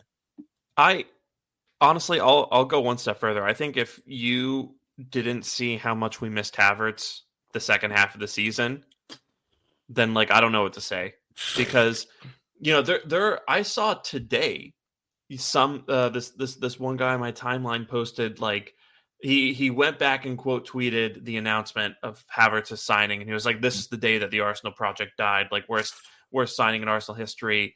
And it's like, dude, we couldn't stretch defenses at all for the last 3 seasons or the last 3 months. Havertz, I don't think people understand, and like we're hitting the 90-minute mark, so I'm not trying to like expand too much on like the rest of the players that we talk about, but like with Havertz, like I will die on this hill because the guy has 38 goals and assists in a season and a half, right? Which is really good output, and on top of that, the work that he does off the ball is insane. He's running everywhere. Insane. That's ran why himself into the ground. Yeah. That's why he blew out his hamstring. Like the guy's playing center forward, but like he's covering so much turf like all the time. And in addition to that, like he's an aerial threat. He's the target man for when we're trying to go long. He, his hold up play is good. Like he's normally pretty secure on the ball. Yes, every once in a while, like he misses really clear cut chances. I haven't forgotten Newcastle. I haven't forgotten United. Right.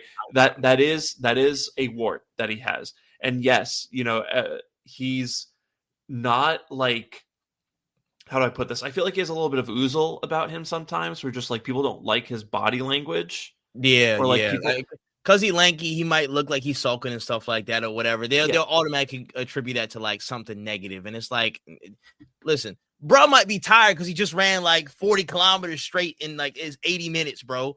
That could also be a part of the equation. It's just like I think he's so good. And yes, he's not like your traditional like 25 goal season 9, but like that's okay. I'm willing to tolerate that, especially if we do bring in someone who can do that. Mm-hmm. And yeah, I just think he's an excellent player. He's been so like mistreated and undervalued because he came from Chelsea and we spent a little bit too much money on him. Yeah. But yeah, excellent player. I think he's a credit to the club, and 100%. I agree, man. Havertz Hive, man, we move, bro. We gonna have our days in the sun. It's all right. 100%. Next guy up is Fabio Vieira, and I think this is an interesting one. I got an agenda. I have an agenda for Fabio Vieira. I love this guy. Final third demon. He's so he can be so good. Again, ball striking, kick ball hard. He does that. And this is why I value him so much in the squad. I'm like, even as just a rotational option to come in, a closer, like in baseball, just hop in late innings, to start spamming things and seeing what happens. Love it. But physical levels, I don't think he can contend with the Prem at this point. He needs to go on some type of fitness plan to get ready for the Prem, or it's just kind of late. I'm saying, give me one more loan. Give me one loan, and we'll see what happens. I'm not mad if people say sell. I get it. But I have a narrative to run. So I'm going to say loan, and we'll see what happens if he picks it back up. Yeah. I will say I'm not convinced by Vieira. I was watching Porto against El Ahly a couple days ago, and he gave away the penalty, was a little quiet against them. A little tough. But yeah, I think there's something there. It's looking increasingly likely that we're not going to see it at Arsenal. But I think another loan makes sense. And hopefully this next loan like really would bring out something from him. Mm-hmm. We'll move on to Leandro Trossard. Oh, okay. The next two is where opinions will probably divide. This is where opinions will probably divide. Oh my gosh. All right. People might be mad at me for this a little bit. I don't know. Anne Hathaway turn away. Anne Hathaway look away. I'm gonna say sell. And listen, this is my reasoning. I'm not mad if he stays. I'm not mad if he goes. This is a very fine edge decision. Anything could happen with this where I'm like, hey, he's shown up for 27 million. He's shown up from Brighton. He's had moments where he's come in clutch. Technically, he's one of the best players in the club. Attacking wise, ball striking wise, he shows some of the most endeavor there.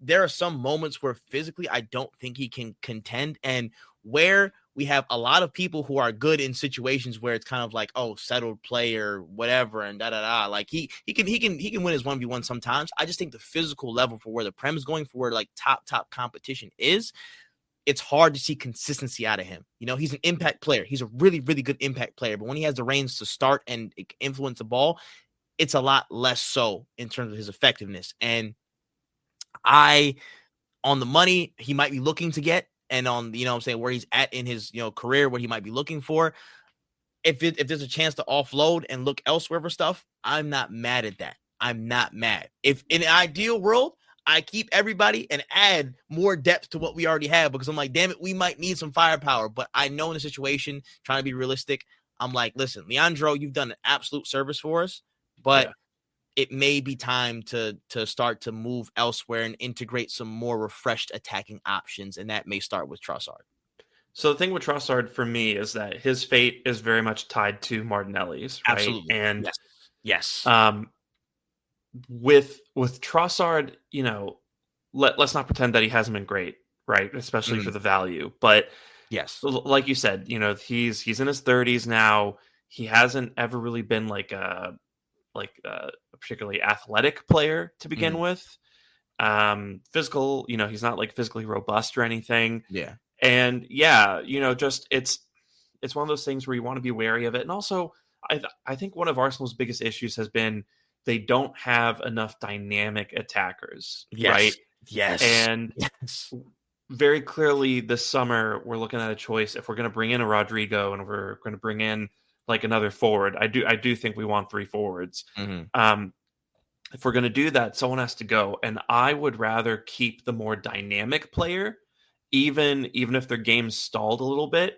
And I'd rather try to extract value from Trossard, who has had a couple good seasons for us and looks like he still has, a lot left in the tank. But that's not a guy who's going to break open defenses, and he's not going to be, particularly great on the counter. So yeah, I'm also in the sell camp. But what about Martinelli then?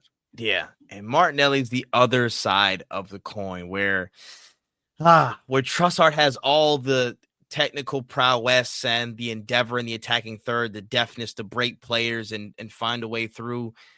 Martinelli has that grit and physical ability to just run down and be an Energizer Bunny when he needs to.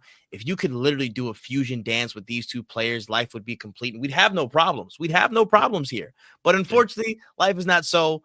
Dragon Ball is still an anime, is not real life, and we're stuck in this position. So I'm going to say keep.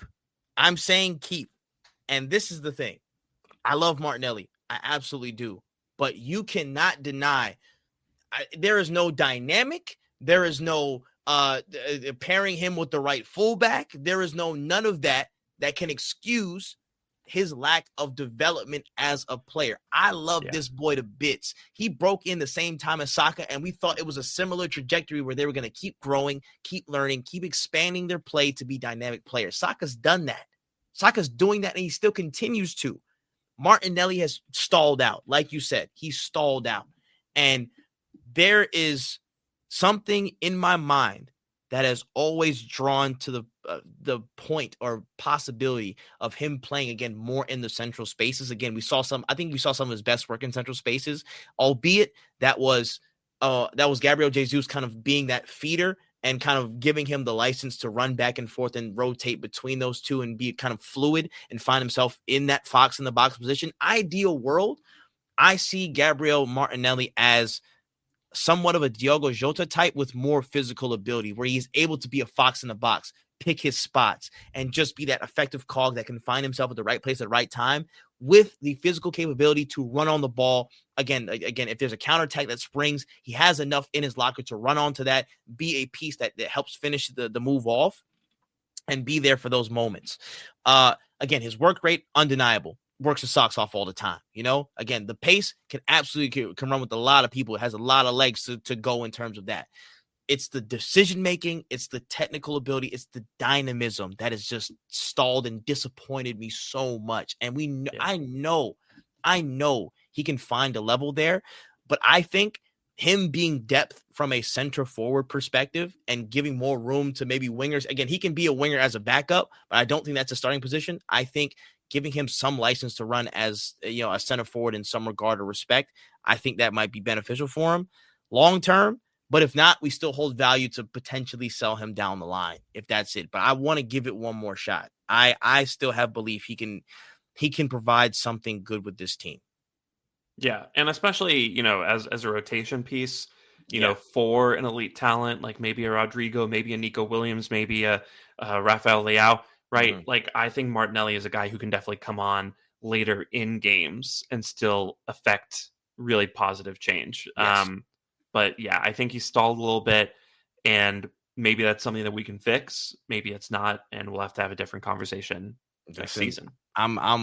I'm hoping we can fix, man. Listen, it's gonna be hard. It's gonna be New Jack City, man. Wesley Snipes crying and stuff like that. I don't want to do it to my dog, but let's not even have the conversation. No. That we can address that another time. Yeah. So next up we got Ethan Nwaneri, and I think these last three are going to be pretty straightforward. But yeah, where you got Nwaneri? Ultra key. This guy is going to be an absolute monster. And he was already showing up improving. He already had 9 goals in his debut season just off the rip, which was like, hey, I'm coming in. I'm making it happen.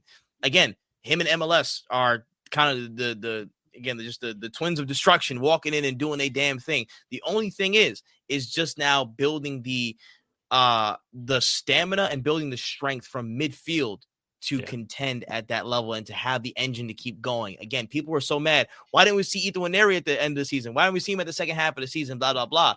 This man had a whole hamstring injury, at one point and some strain or something like that. And Arteta was like, yo, we're not risking you, which was the correct call in my opinion.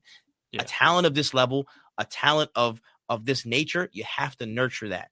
And if you're going to keep throwing him into the fire, throwing him to the wild, he's going to end up getting hurt. And that's something that you'll get blamed for. You're damned if you do, damned if you don't. So for him, Ethan's challenge is to physically match the needs of the Premier League, to physically match the stamina. Can he contend? Can he get in the ballpark of Odegaard running all these steps from the midfield?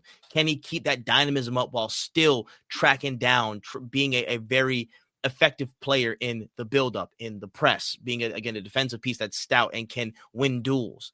That's his next challenge, because the attacking piece, he got that in spades, man. That's just that's reps. You know what I'm saying? His test is physical, and once that's there, he's going to find himself in the team next season. He's going to have a lot of stints to show up and prove some more. So he's that talent, man. He's got it.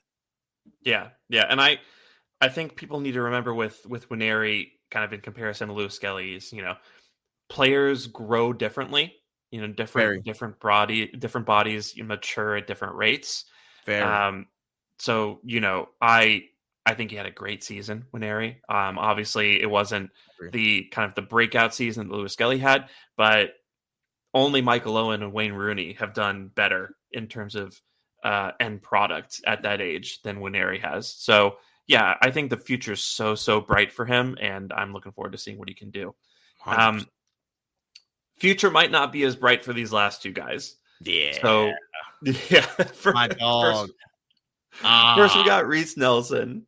Reece, man, the OG star boy, man.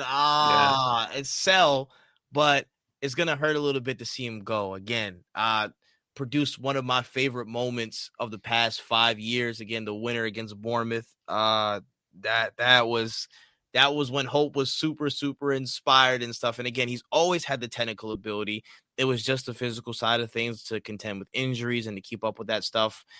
Probably not room for it here, but hopefully he can find it elsewhere. He might go back to Fulham full time. He might just go get signed to Fulham and stuff like that and ball out, which he was until he got injured again. But I think hopefully he'll recover and find better playing time elsewhere. But I love that guy, man. Love Reece Nelson. I just hope he gets full playing time and enjoys wherever he goes next and enjoys his football. Yeah, I think with Nelson, the reports are indicating that Marco Silva actually was a big fan of him. Mm-hmm. So, I know he also had a hamstring injury that basically ended his season, but he seems to have made a good impression of Fulham. Obviously, there's a number of ex-Arsenal players there who would probably lobby for him. So I think Nelson's we'll be one making of those guys. calls right now. Owobi's making calls. Oh man, Iwobi definitely called it. He's could between Zinchenko and Nelson, he's definitely going to be right on one of them. Mm-hmm. But like Nelson's one of those guys who I just think we let him go for like $5 million or something, and just let him move on with the next part of his career. Unfortunately, agree. Last guy we have here. Albert Sambi Lakanga. Mr. Sambi, man. Put him in that sell pile, man. And I was hopeful for him too as well. I'm again somebody who I think had a lot of promise, but with injuries for one and two, just understanding the I feel like, again, it's a physical side of being that sixth position. It was kind of 6'8", but I feel like he was leaning towards being an understudy for that sixth position in his time here. I think the Luton loan spell kind of did him well to show like more like the grit. I thought he showed up very well in a lot of those points in that Luton loan spell as well until like the injuries hit again. But Vinny K sold us some dreams. Damn it, he sold us some dreams. You know what I'm saying? But the injuries caught up with him. I still think he's a good player. He can find some time, but it's just not at the level of consistency that we need at this point. We gotta shoot for higher. So it's just that point to let him go. Yeah. And, again, Sambi is probably the case study for kind of what happens if you bring in young players to be that backup for you, where you just don't know if they're going to be able to do it. Right. Yep. And so I still like taking punts like we did on Sambi. Yeah. But yeah, I mean, the fact of the matter is like he never got accustomed to Premier League football. He didn't hit his ceiling the way people expected him to. And yeah, I think the fact that he has a completely different shirt on and background behind him than everyone else here. That's the old times, man. Like, where you get this at? This is the old days, man. Didn't even bother to include him as part of the photo shoot for this past season. I think that says everything. So there you have it. That's the final list for Keep Loan Sell. And yeah, man, that was a lot of fun. 100%. Yeah. So we'll call it there because we're closing in on 2 hours now. But Trip, honestly, thank you so much for coming on, man. This was such a fun chat. Hopefully we can have you on again soon. 100%, and 100%. Yeah, great time. Nah, I enjoyed it. You know what I'm saying? I'm happy that, you know what I'm saying, I took some time out of vacation. You took some time out of vacation and stuff like that. We just chopped it up and talked ball. Again, it was a pleasure to jump in. It was super, super fun. Definitely going to try and come back again. When the season is up, you know what I'm saying, where the energy will be up as well. We'll find out whether Arsenal did what they were supposed to do or they didn't. So the next time you may see me, I don't know if I'll be angry, elated, ready to just like send shots to all the opposition fans out there. I don't know. But at least I know that this session was super fun. I can't wait to come back, man. Yeah, awesome. Glad to hear it. And you guys can follow Trip at Fulltime Trip on Twitter. And you have a YouTube channel too, right? Yes, I do. Fulltime Trip, same name everywhere. Twitter's, TikToks. I'm actually going to make an Instagram at some point. I realize I'm like, I should probably make an Instagram, just throw that stuff on there as well. So it will be Fulltime Trip everywhere. Just all one word, Fulltime Trip, like you see it somewhere in the bottom left if you're watching video, but Fulltime Trip, all one word if you're on audio as well. And yeah, you can find me there, just making jokes, just trying to make some light of, you know what I'm saying, all this Arsenal madness that we live in, you know what I'm saying, trying to get to a better day. That's all. Yeah. Well, you guys should definitely go check them out. And I'm looking forward to the next funny video that you put up. The last couple really cracked me up. So we're cooking up soon, man. There's enough ammo from this week. We got a good little bit to go off of. Well, I'll stay tuned then. And in addition to that, you can follow me on Twitter at Shamsdale. You can follow the pod at this week. Sorry. Old pod. Still like it's just still new, still fresh. The muscle memory. Yeah. You can follow this pod at Not That Gooner on Twitter, notthatgooner.bsky.social on Blue Sky. You can subscribe at Not That Kind of Gooner. Follow us on Instagram at Not That Kind of Gooner. If you are listening on Spotify or on Apple Podcasts, in which case Apple Podcasts, it's audio only. I really do recommend you go to YouTube or Spotify and watch the video version of this. But if you're on either one of those, please do give us a 5-star review. It really does help out and get the pod out there in front of more people. But we will be back next week. I know we promised like 2 episodes a week. Things are just really busy right now. So luckily, you just cut this up into 2 pods. Treat this like 2 pods. Listen to it like, tomorrow and then the day after, and you should be set.